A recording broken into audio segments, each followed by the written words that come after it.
په موزمبیق کې د طوفان او سیلاب له وجې د وژلو شو کسانو شمیره له 400 پورته شوې او دا ویره هم لیدل کېږي چې ښایي تلفات نور هم سیوا شي.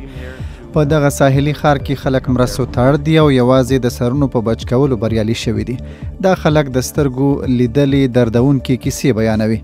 یو ځایي چارواکی جان دیورس وایي دوی په دې توانېدلي چې له زیاتو خرابو شوو سیمو نه زرګونه کسان وباسي.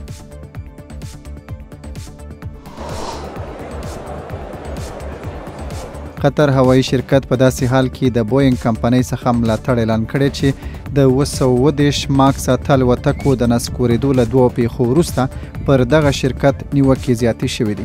ګڼو هیوادونو په خپل هوایي حریم کې د دا ډول الوتکو پر الوت بندیز لګولی دی. د قطر هوایي شرکت د بوینګ الوتکو لوی خریدار دی. دوی د 20 ماکس الوتکو اډر ورکړی او ژمنه کړې وه چې 40 نورې به هم اخلي.